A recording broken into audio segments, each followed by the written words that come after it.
Early summer lays a white hand over the Nevada desert, heat wavering above the basin like a mirage you could almost peel back with your fingers. It's okay. 105 degrees by noon, no shade I'm here to except the help. thin shadows of sage and creosote. Michael Hayes eases his 4x4 off a 2-track, tires sighing over powder sand, camera body warm against his ribs, canteen light enough to make him frown.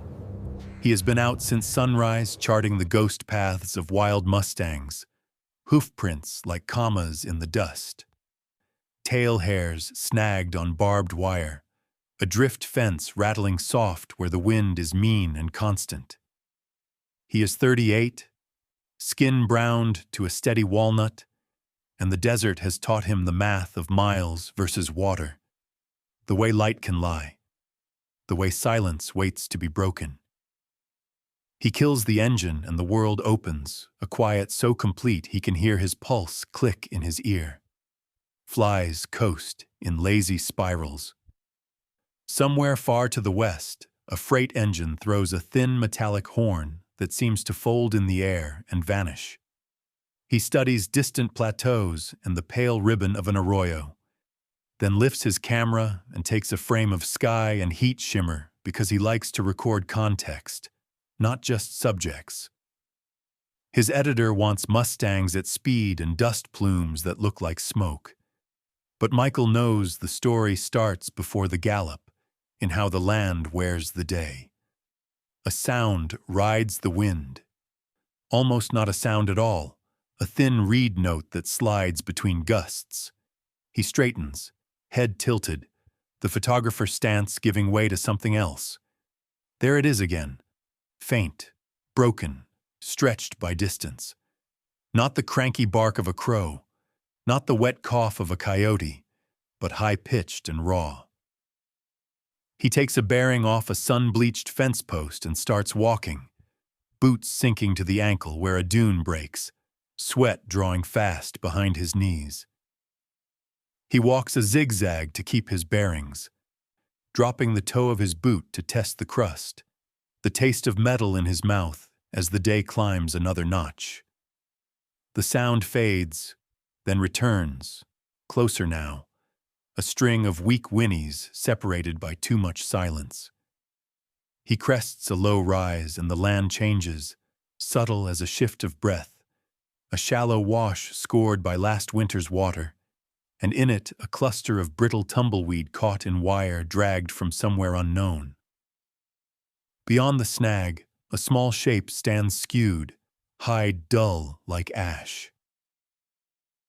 Michael stops to let his eyes catch up, because heat can carve animals from nothing, but this does not vanish. The foal is real. Skeletal, mange scab pulling its coat in patchwork, legs too long and too thin, knees knocked as if constructed wrong. The head is heavy for the neck, eyes sunken dark and huge, ears tremoring at each gust. Flies stipple the face and travel the raw edges where skin has cracked.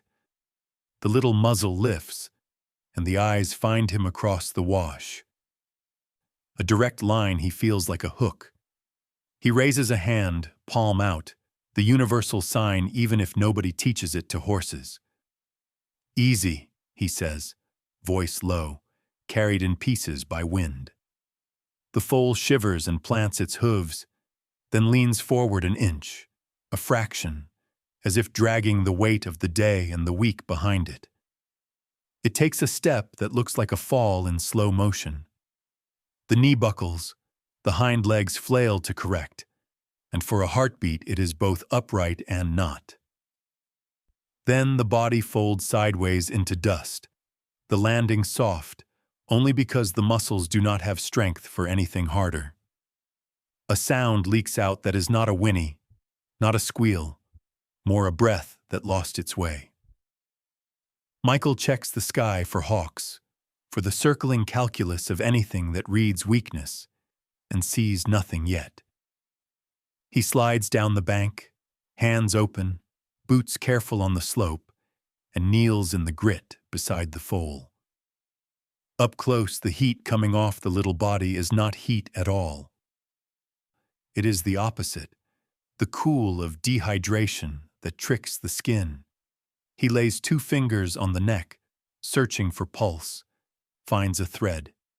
He hears his own breath, slow on purpose because panic wastes water.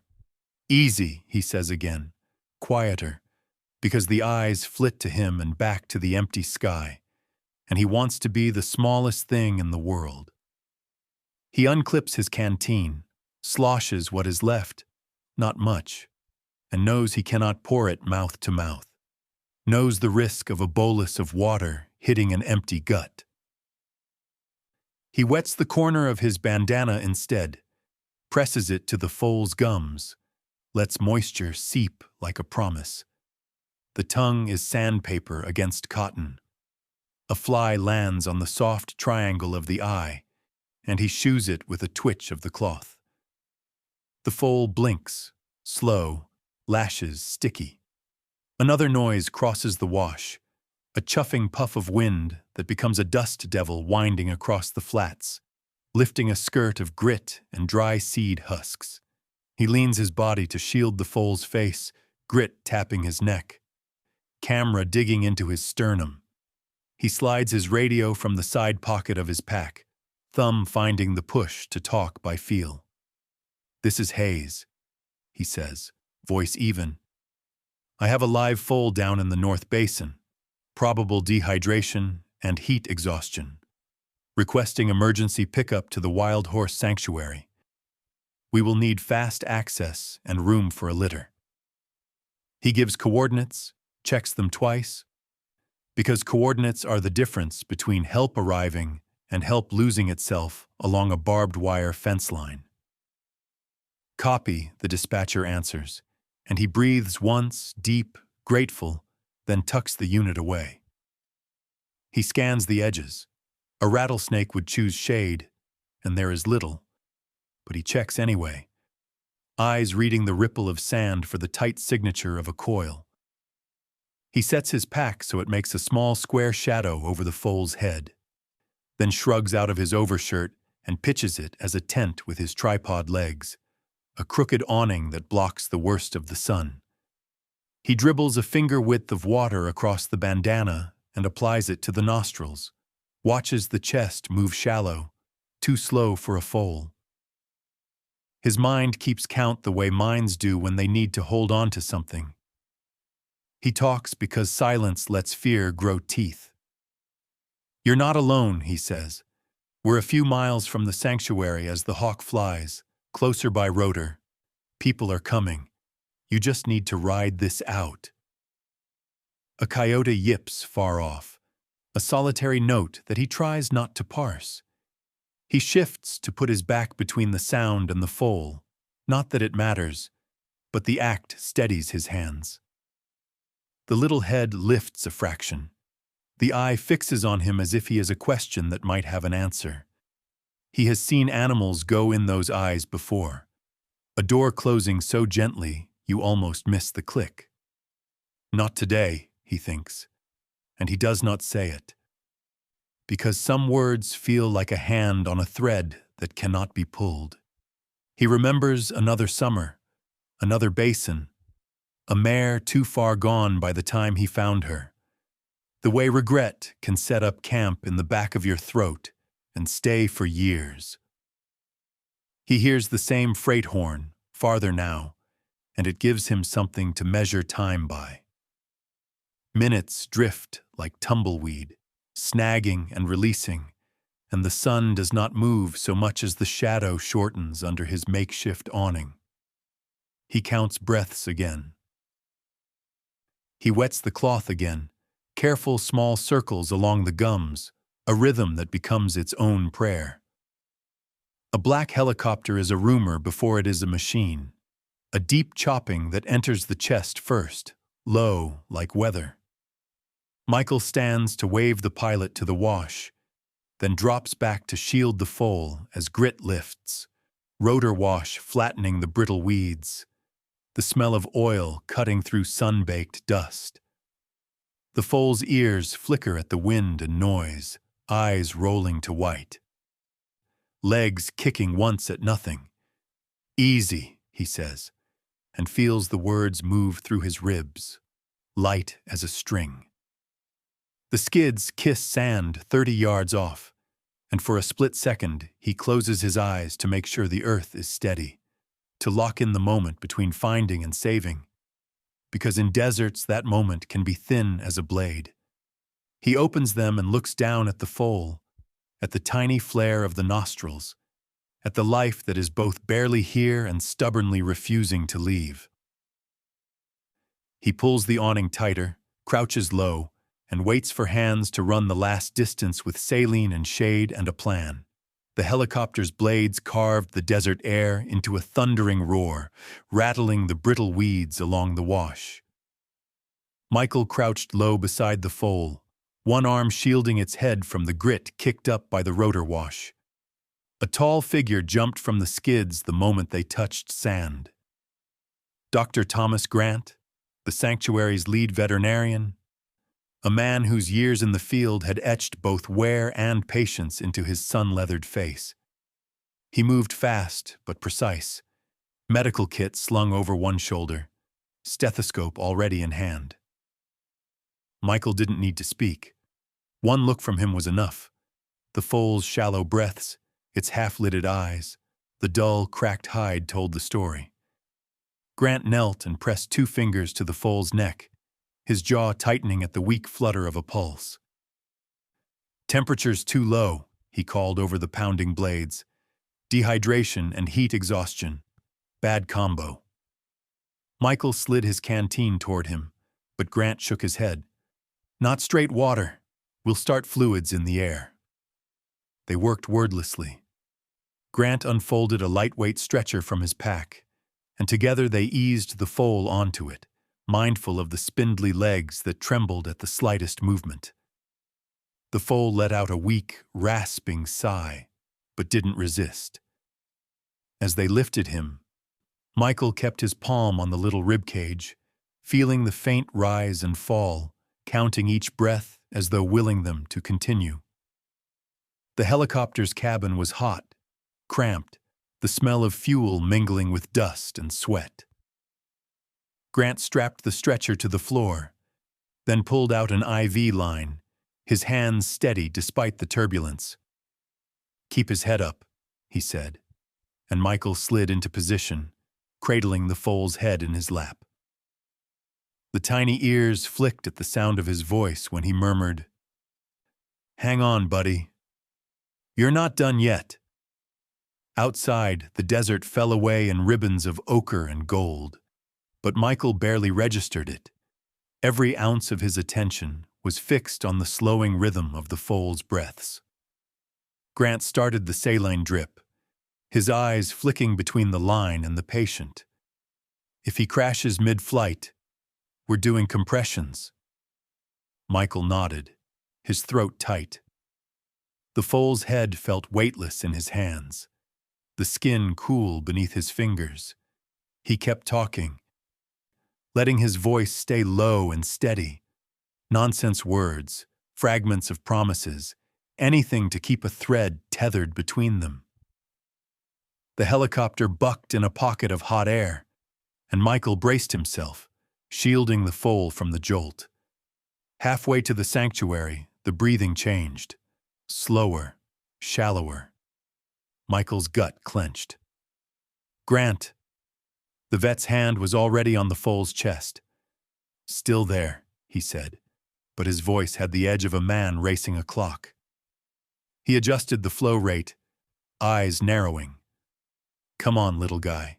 Don't give up now." Michael's gaze locked on the tiny nostrils flaring weakly, each inhale a fight. He thought of the moment in the wash when those dark eyes had found his, that silent plea, and he refused to believe it would end here. "You've got more in you," he whispered. "I can see it." The sanctuary appeared as a patchwork of paddocks and low barns against the tan desert floor. The pilot pushed the craft hard, skimming low. They hit the ground running, literally. Staff were already waiting, a rolling gurney between them. In seconds, the foal was transferred, Grant barking instructions as they rushed toward the treatment barn. Inside, the air was cooler, smelling faintly of antiseptic and hay. The foal's heartbeat faltered again, a thin, uneven rhythm on the monitor. Michael stood pressed to the wall as Grant and his team moved with coordinated speed. IV lines adjusted, oxygen mask fitted. A slow trickle of electrolyte solution administered through a stomach tube. No sudden feeding, Grant reminded them. Shock's the enemy. They washed the cracked skin with warm antiseptic, careful not to chill the little body further. Dead hair sloughed away in wet clumps, revealing sores that made Michael's teeth clench. A vet tech covered them with medicated salve, working as gently as if touching glass. Minutes blurred. Michael barely realized he'd moved closer until he was standing at the foal's head again, watching the chest begin to rise a little deeper, a little steadier. The monitor's beep evened out, still fragile but no longer sliding toward silence. Grant exhaled slowly. He's not out of the woods, but he's fighting. Michael looked down at the foal, damp now from the baths, eyes half open, watching him again. That look, quiet but unyielding, sparked something in Michael's chest. "Phoenix," he said softly, tasting the word. "That's your name." Grant glanced up. "Phoenix?" "Yeah," Michael nodded. "For rebirth, rising from nothing." The name seemed to settle over the small creature like a promise. Phoenix blinked once, slow, then let his eyes close, breathing still faint but steady enough to make Michael believe they'd both keep that promise. The first week in the sanctuary felt like a season stretched thin. Phoenix spent his days in Stall 7, a small enclosure lined with fresh straw, the air faint with the scent of eucalyptus oil that Dr. Grant swore kept the flies at bay. The foal could barely stand without help. When his legs did straighten, they trembled as if every joint had been forged from glass. Twice a day, Michael came in to help support him during his slow, deliberate attempts to rise. It was never more than a few seconds before Phoenix would sink back into the bedding, sides heaving, eyes still locked on whoever stood near him. The treatments were constant. Warm sponge baths for the mange, ointment for the cracked skin, measured drips of nutrient-rich formula fed through a tube. Phoenix tolerated it all without the panic most rescued foals displayed. Instead, he'd fix those dark, intelligent eyes on the hands that worked over him, following every motion, almost as though memorizing a pattern. Michael noticed it first during an evening session when the barn was quiet, just the hum of a fan and the rustle of hay. He was wiping down Phoenix's legs when he paused to reach for a jar of salve. The foal's gaze followed his hand exactly, head tilting in time with the movement. "You're studying me, huh?" Michael murmured, almost amused.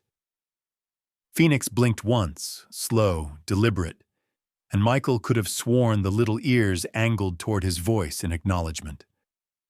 By the end of the first week, Phoenix's wounds began to knit under the careful regimen.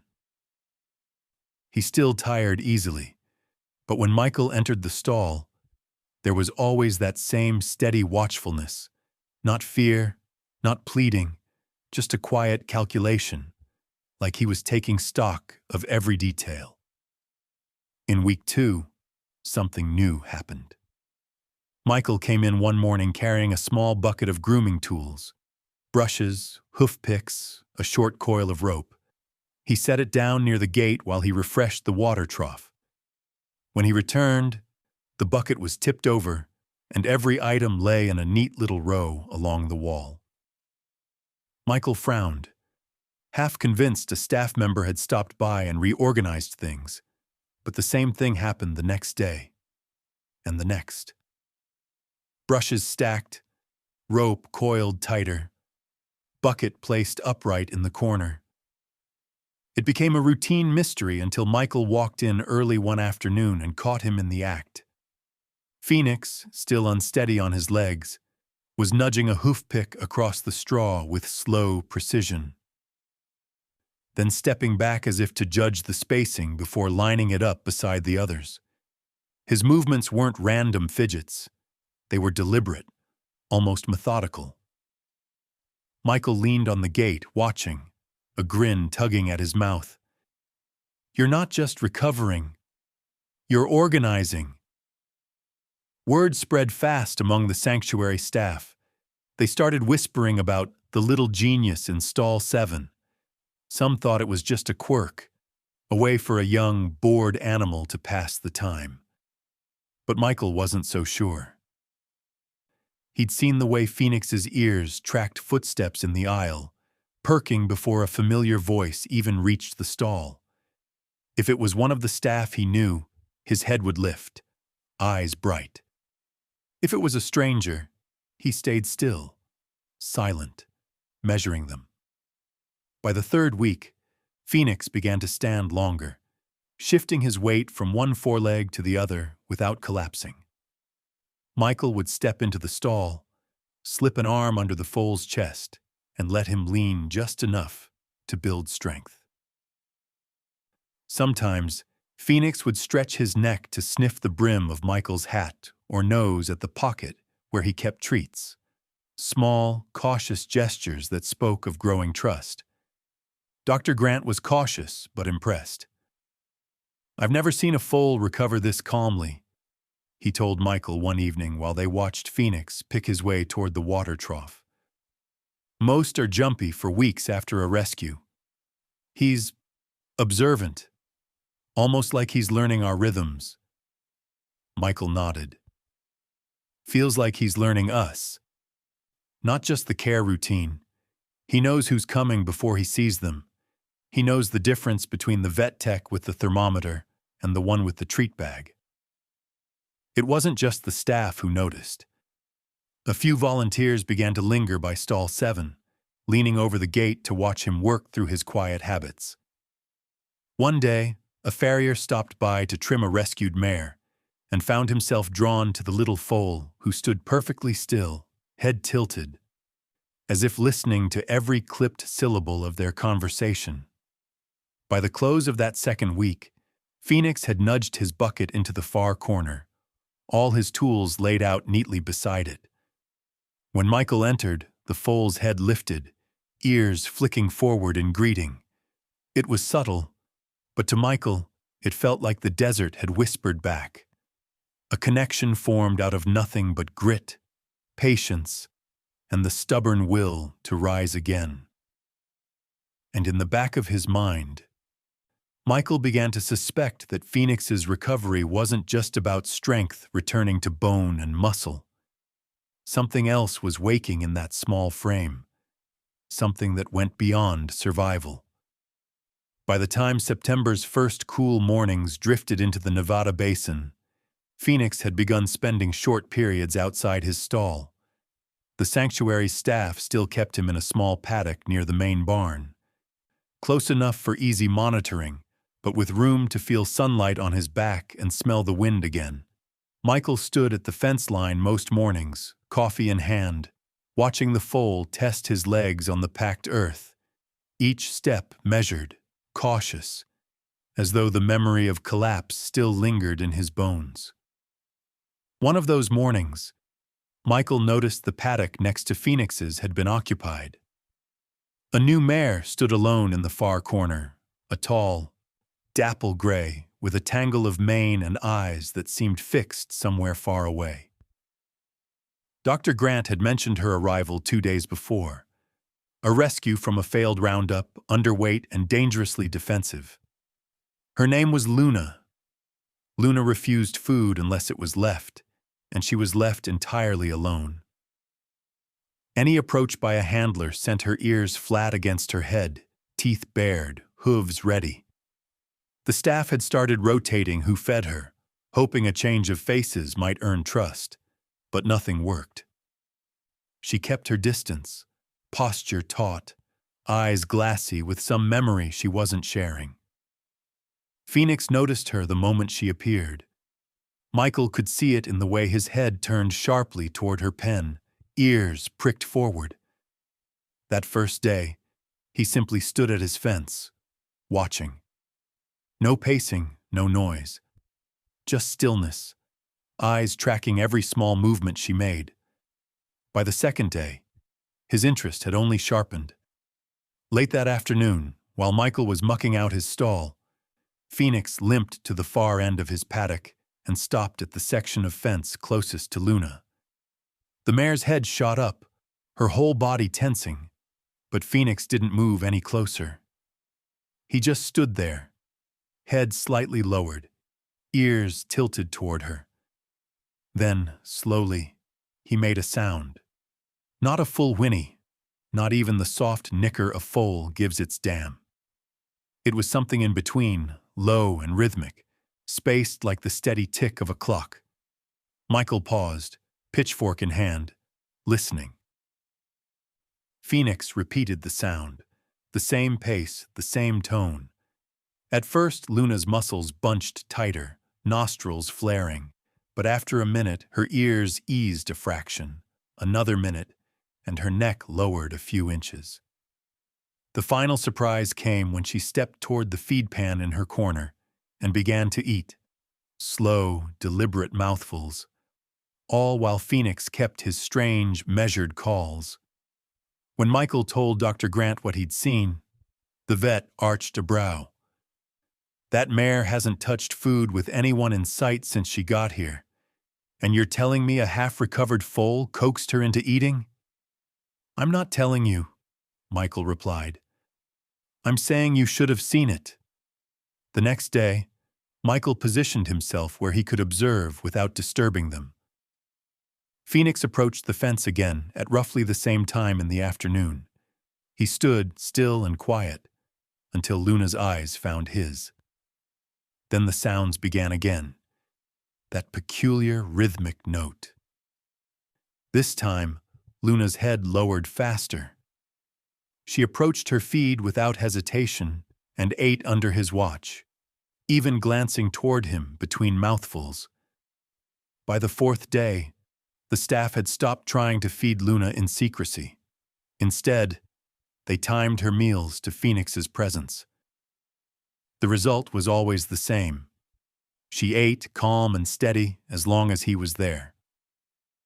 Michael began bringing Phoenix to her pen daily under close supervision. The foal would stand just outside the reach of her teeth, never pushing, never breaking the rhythm of his calls.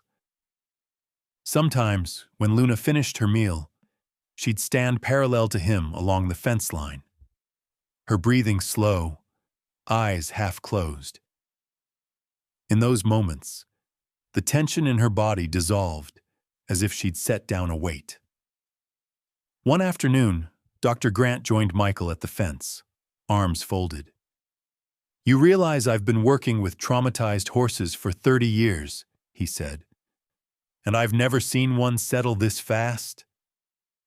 Michael didn't take his eyes off the pair. Feels like he's doing more than settling her. It's like he's telling her it's okay to stay. Grant shook his head, smiling faintly. Whatever it is, I'm not interfering. As the days passed, Luna's condition improved. She began allowing certain handlers to approach within a few feet. Her appetite returned in full, and her coat took on a subtle shine again. Every gain seemed to trace back to her time with Phoenix. If the foal wasn't there, she reverted to watchfulness. If he was, her ears stayed forward, her movements loose. For Phoenix, the visits seemed to serve a purpose, too. His steps grew steadier in the walk from his paddock to hers, as though the trip gave him reason to push past fatigue. The sight of her waiting at the fence drew him forward, ears high, gait purposeful. The sanctuary had rescued countless horses, but this was different. It wasn't just care or feed or safe shelter. It was one broken survivor quietly calling another back from the edge, without force, without expectation, just presence.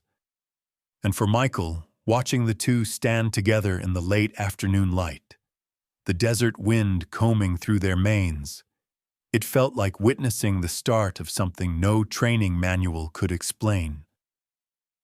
The storm rolled in overnight, a jagged procession of lightning strikes painting the ridgelines white against the black. By dawn, the clouds had broken, leaving the desert damp and smelling faintly of wet dust. Michael was finishing his second cup of coffee in the barn office when the call came through. It was Ray Carter, a local rancher the sanctuary sometimes worked with. His voice carried a mix of worry and frustration. "You hear that thunderstorm last night? One of my stallions got spooked. Gate broke on the south pasture. He's gone, Michael. I've looked for hours. No tracks I can follow. Storm washed 'em clean." Michael promised to assemble a search crew and hung up. Outside, the air was already heating again, the desert intent on reclaiming its dry edge. Dr. Grant was in the treatment barn checking on Luna when Michael filled him in. "I'll get the med kit," Grant said without hesitation. "If the stallion's injured, we'll need to stabilize him before moving." They were still gathering gear when Phoenix began to act strange. He was in his paddock near the barn, head high, tail flicking in short, agitated bursts. Then he started pacing, hooves striking the ground in a steady, insistent rhythm. Every few strides, he would stop and let out a sharp, carrying call toward the foothills to the west. Michael paused mid-step, watching him. "That's not random." Grant followed his gaze. "He's worked up. Think it's just the weather?" "Maybe," Michael said, though his gut disagreed. Phoenix rarely made noise without reason, and this wasn't a frightened cry. It was purposeful, urgent. When they loaded the ATVs with supplies, Phoenix's calls grew louder, his pacing faster. Finally, he stopped altogether, facing the foothills as if waiting for them to catch on. Michael glanced at Grant. "We follow him."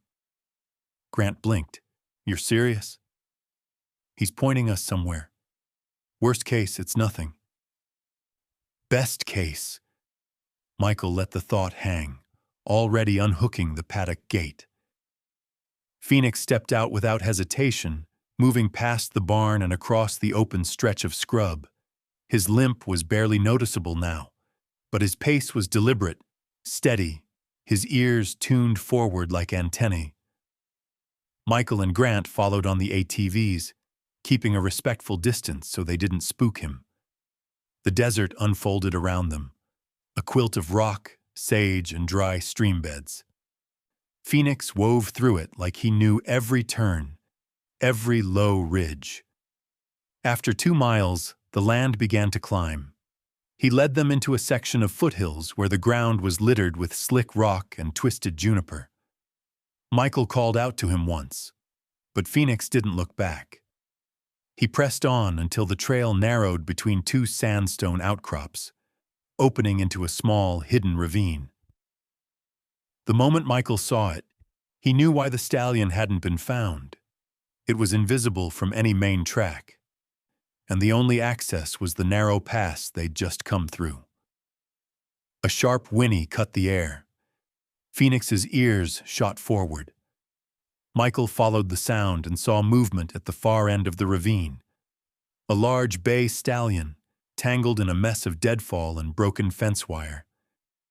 His flanks heaved with the effort of trying to pull free, but each movement drove the wire deeper into his hide. "Easy, boy," Michael called, sliding off the ATV.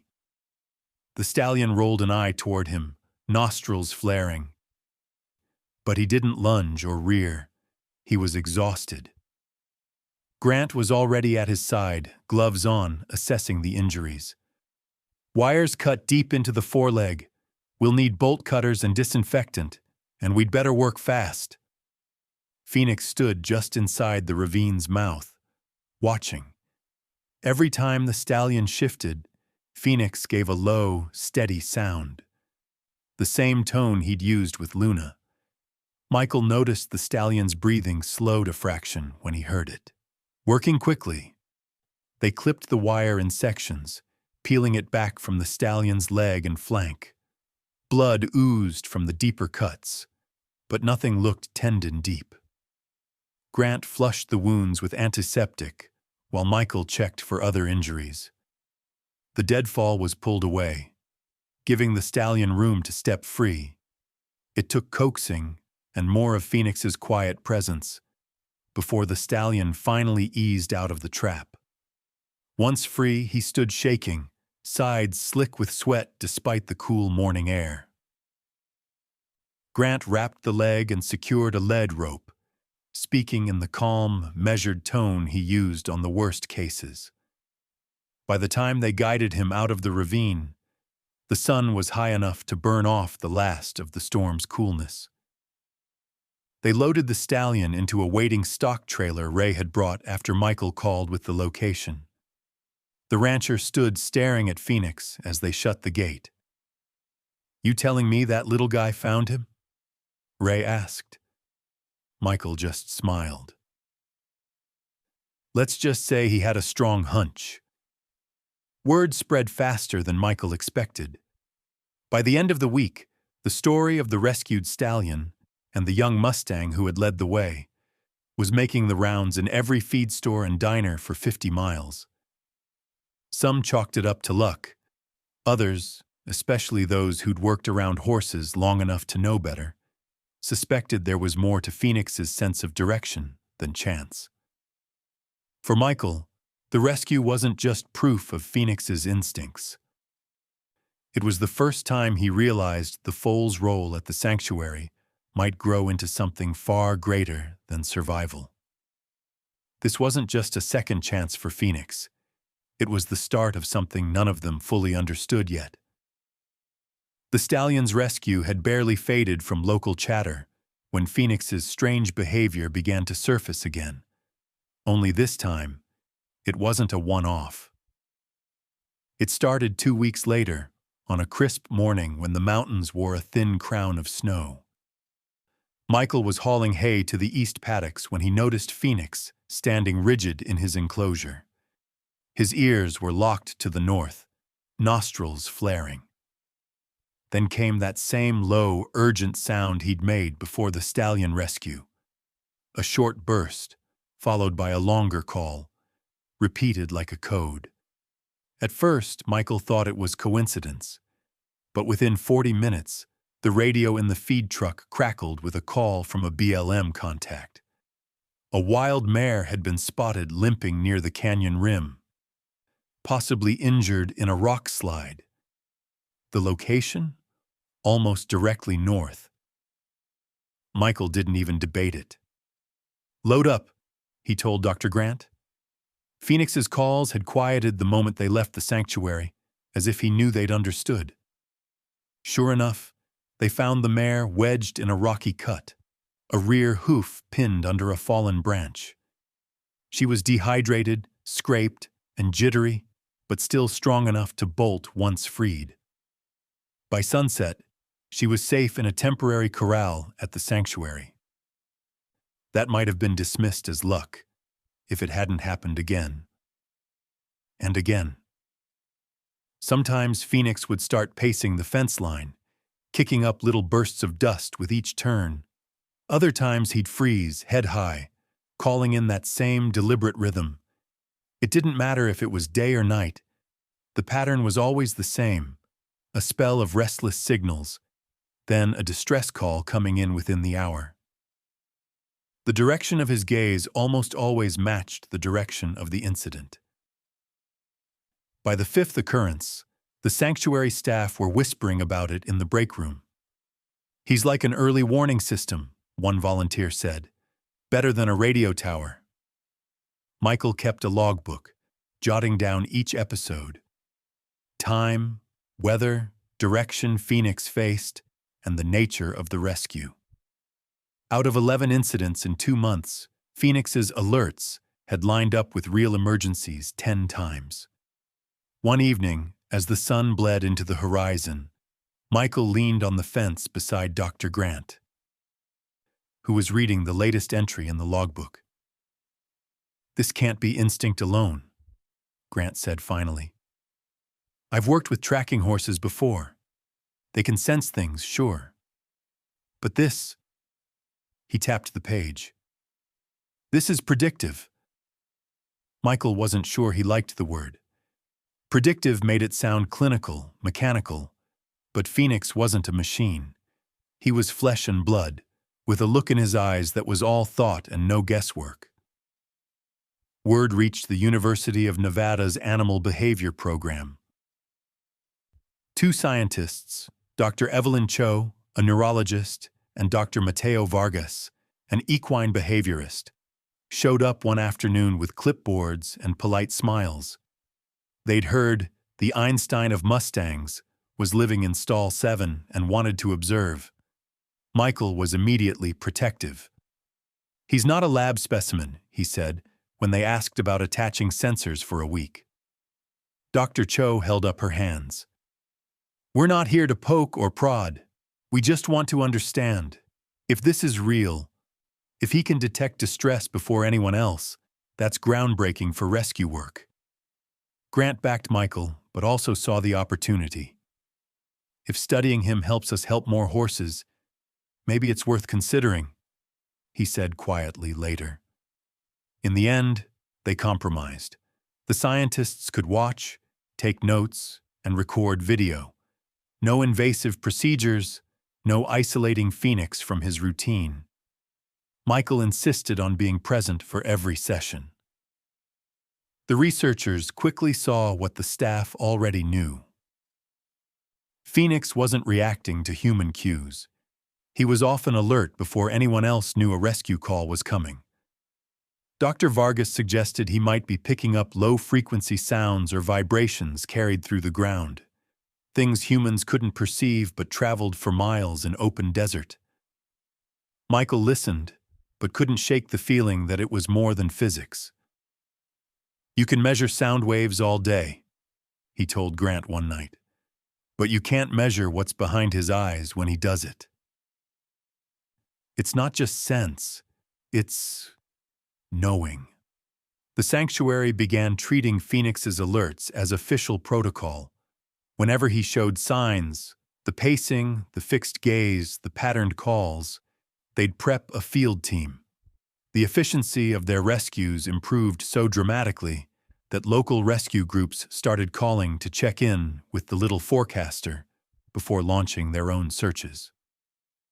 One cold November morning, Phoenix gave an alert facing southeast. The team followed and found a pair of yearlings trapped in an abandoned cattle chute, one with a deep gash on its flank. The rescue made local news.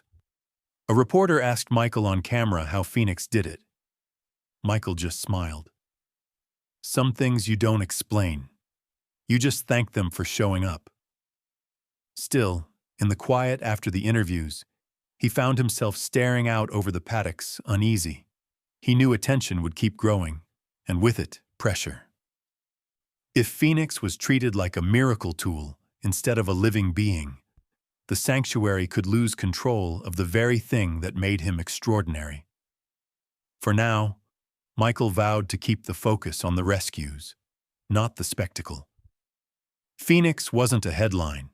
He was a survivor who'd chosen to stay. And in Michael's mind, that choice was worth protecting more fiercely than any secret in the Nevada wind. The heat had been building for days, the kind that pressed down on the Nevada range until every blade of grass curled in on itself and the air shimmered above the ridges. By late August, the wind shifted hard out of the south, carrying with it a faint, acrid scent that Michael recognized immediately: wildfire. The first reports came in mid-morning. A lightning strike had ignited dry brush near Granite Peak. Within hours, the flames had run miles up the slope, feeding on juniper and sage. throwing columns of smoke into the sky so thick they blotted out the sun. The fire crews were already stretched thin on other fronts. Hundreds of wild Mustangs roamed the area, and evacuation was going to be nearly impossible with visibility dropping. Michael was in the barn office with Dr. Grant, poring over maps of the Granite Peak Range, when a sound cut through the noise of radios and hurried voices. Phoenix. The young Mustang was in his paddock, head high, ears pinned toward the east. His calls were sharper than usual, short bursts, almost clipped, followed by long, drawn-out wails that rose above the wind. He wasn't pacing. He was leaning forward as if ready to run, hooves pawing at the dirt. Grant looked out the window.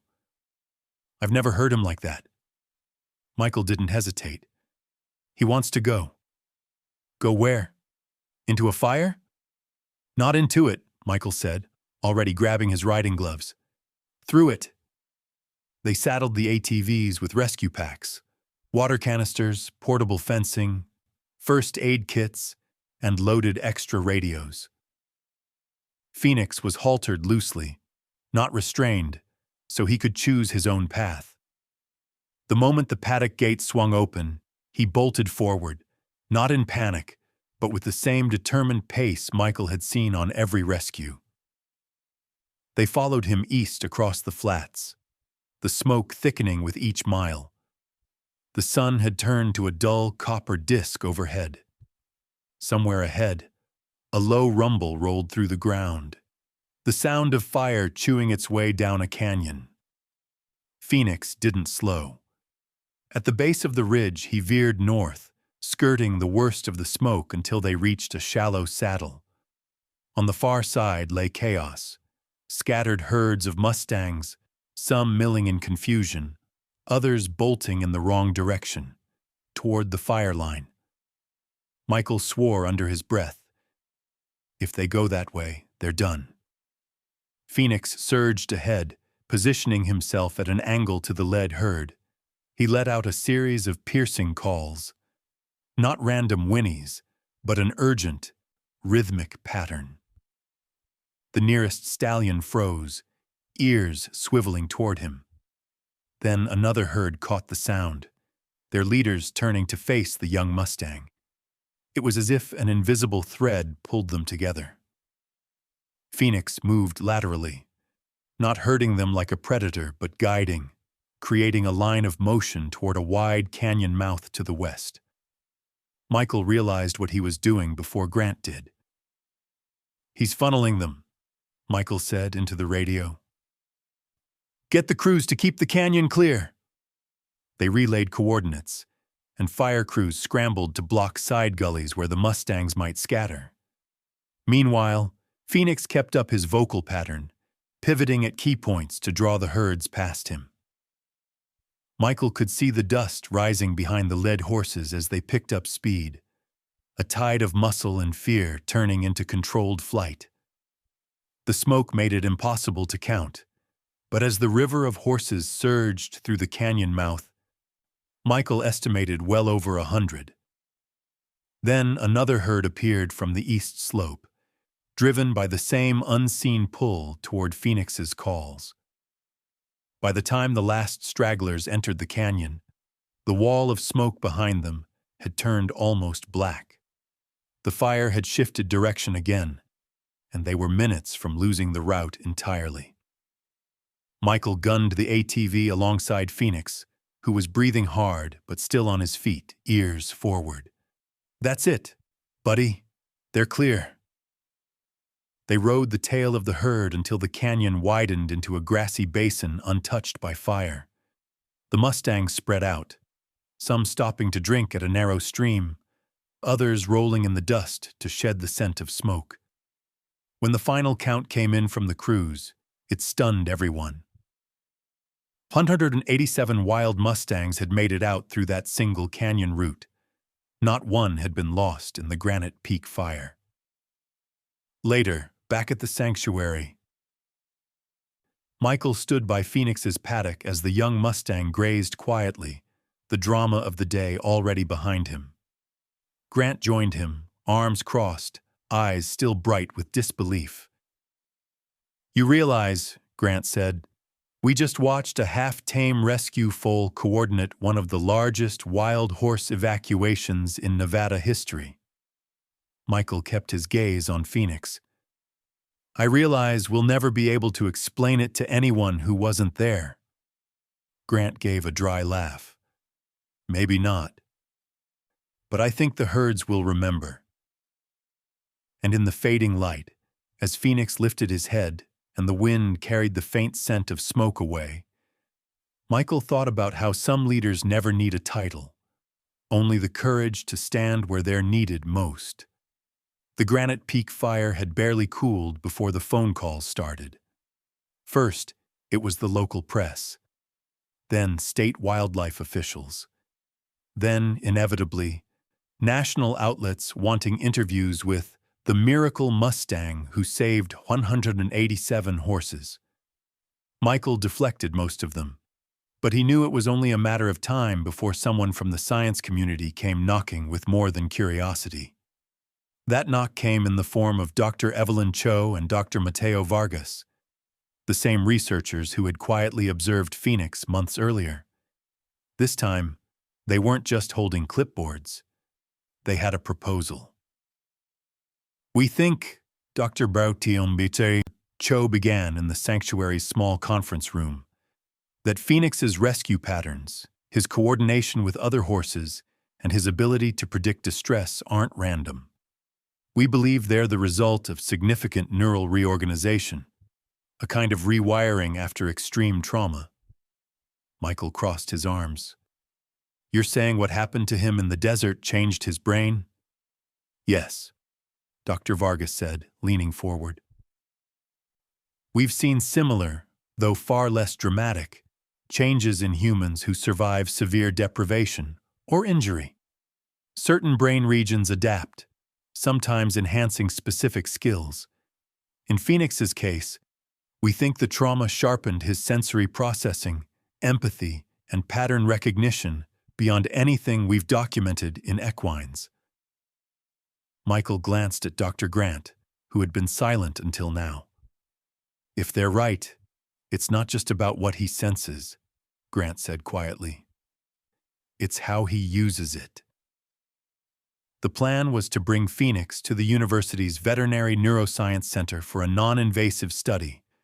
No sedation, no confinement, just imaging scans, behavioral observation, and environmental testing.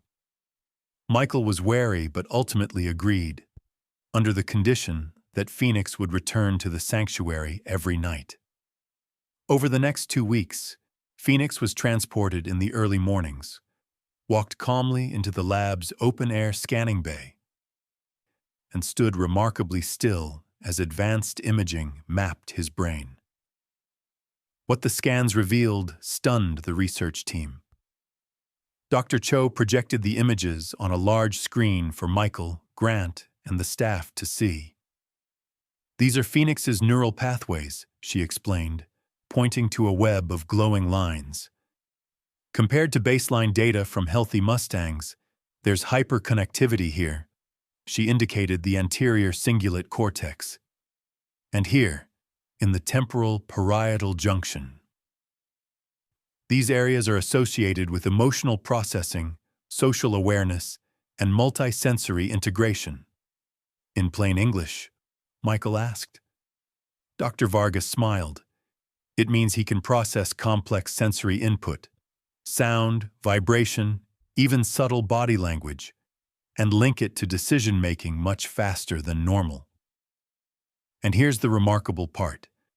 His empathy centers light up in response to other animals' distress signals, even at low thresholds most horses wouldn't notice." Grant whistled under his breath. "You're telling me his brain is wired to care and to act before the rest of us even realize there's a problem." The researchers exchanged glances.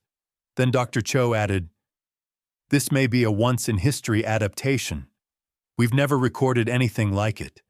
It's possible the extreme survival stress he endured triggered dormant capabilities. News of the findings leaked, whether from the lab or an eager journalist. No one could say. Within days, headlines across the country read, "Einstein of Mustangs shows rare brain adaptation." Conservation groups seized on the moment, rallying for stronger protection of wild horse herds, citing Phoenix as living proof of their untapped intelligence and value. The sanctuary's phone rang off the hook. Some callers wanted to donate. Others wanted Phoenix moved to a public facility where more people could see him. Michael shot those down without hesitation.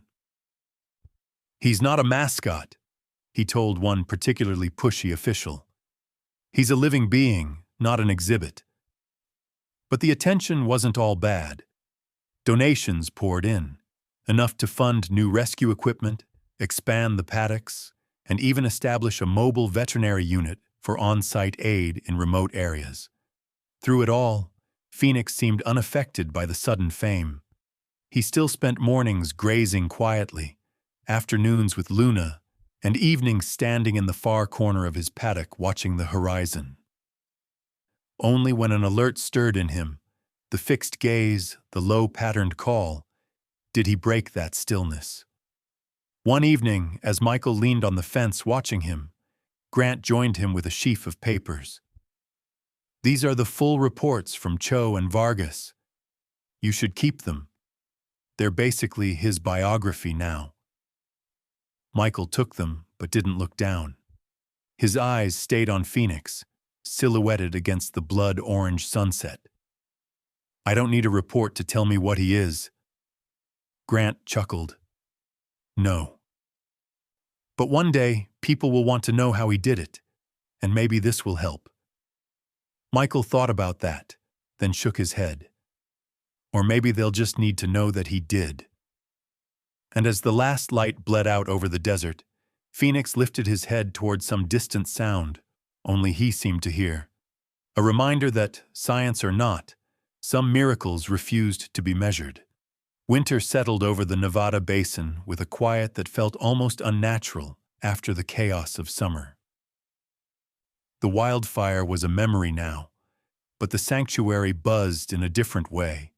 More visitors, more calls, and more curious faces peering over fences, hoping to glimpse the Mustang they'd read about. Phoenix remained the same in his habits. Mornings were for grazing, afternoons often spent with Luna, the rescued mare who still met him at the fence like an old friend. But something had shifted in the sanctuary's atmosphere. Horses brought in with injuries or trauma seemed to calm faster when they were housed near Phoenix. It wasn't planned, space was limited, and stall 7 happened to be central, but the pattern became too obvious to ignore. One early January morning, Michael noticed it again. A chestnut gelding with a deep cut along his flank had arrived 3 days earlier. He'd been kicking at the walls, refusing to let anyone near him long enough to clean the wound properly. That morning, they moved him into the paddock next to Phoenix's. By midday, the gelding was standing quietly by the shared fence, ears tilted forward, breathing steady. Michael saw Phoenix just standing there, head low, occasionally giving that slow, rhythmic sound he'd once used with Luna. By evening, the gelding allowed a handler to approach without lashing out. 2 days later, they cleaned and dressed the wound without sedation. It kept happening. A lame mare from a failed adoption, a yearling terrified of halters, even an older stallion with a history of charging at people. Each one softened after time near Phoenix. It was as if he lent them his calm the way one might lend a coat in cold weather. The effect didn't stop with horses. A few weeks into the new year, a volunteer named Sam began helping out at the sanctuary. He was a retired Army medic, quiet to the point of invisibility, moving through chores with the precision of someone used to working under pressure. Michael learned later that Sam had been living with PTSD since his last deployment. He never spoke about it, but the signs were there. The way he flinched at sudden noise, the way he kept his back to walls, the restless pacing after sunset. One afternoon, Sam was repairing a loose fence rail near Phoenix's paddock. Michael watched from a distance as Phoenix ambled over, ears forward, and stood just behind the rail. Sam froze, hand still on the hammer. For a long moment, neither of them moved. Then Phoenix lowered his head to the rail and breathed out slowly, nostrils flaring against the cold air. Something shifted in Sam's posture. His shoulders eased. The tightness around his mouth softened. He stayed there a full 10 minutes, not working, not talking, just standing with Phoenix in that shared quiet. After that, Sam began spending more time near stall 7. Sometimes he'd brush Phoenix's coat. Other times he'd just lean on the fence with a cup of coffee. "Don't know what it is," he told Michael one day. "But when I'm near him, the noise in my head, it's less." Word of these quiet changes spread among the staff, and before long, visitors who came to see the Einstein of Mustangs began leaving with something they hadn't expected, a sense of calm. Parents noticed it in their children. A woman recovering from surgery said she felt stronger after sitting by Phoenix's paddock for an hour. Michael resisted turning it into a spectacle. He didn't want Phoenix paraded as some kind of therapy attraction, but he also couldn't ignore that his presence seemed to reach people in ways no one could quite define. Journalists started showing up, not just to talk about Granite Peak or his neural scans, but to explore this new chapter. They filmed quietly from a distance. Phoenix standing in the sun with a limping mare. Phoenix resting his muzzle near a child's outstretched hand. Phoenix breathing in rhythm with Sam as they leaned against the same fence rail. One article called it the Phoenix effect, the way broken things, whether muscle or mind, seemed to knit faster in his presence. Conservationists embraced the phrase, using it in campaigns about the importance of protecting wild horses not just for their beauty, but for the untapped connections they could forge with the world around them. Michael read one of those articles late one night, sitting at his kitchen table with the desert wind rattling the windows. He set it down and stared into the dark beyond the glass. Phoenix had survived where he shouldn't have. He had led rescues no one else could have.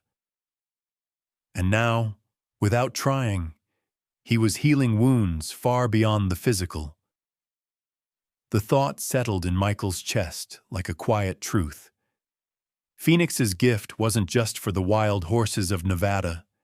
It reached across species, across the silent distances people carried inside themselves. And maybe, Michael thought, that was the real miracle. Not the rescues, not the science, not even the fame.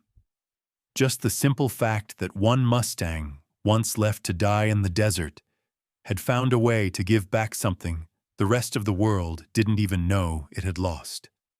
Spring returned to the Nevada basin with the kind of slow bloom only the desert knows. Tiny bursts of wildflowers pushing through cracked earth. The air warm but edged with cool morning winds. In the months since Granite Peak, Phoenix had settled into a rhythm that was uniquely his. Quiet mornings with Luna, watchful afternoons by the fence. The occasional sudden alert that sent Michael and the rescue team into motion. But the sanctuary had changed. There were more paddocks now, funded by donations from people who had read about Phoenix's story. A new mobile veterinary unit stood ready beside the barn, painted with the silhouette of a Mustang galloping into the horizon. And in the corner of the property, under a freshly raised banner, the Wild Horse Foundation had been officially established. Michael's answer to every call, every letter, every plea from across the country, to protect animals like Phoenix. The Foundation's mission was simple but ambitious: safeguard wild and rescued horses with exceptional abilities, whether in physical endurance, intelligence, or the unquantifiable gift of connection.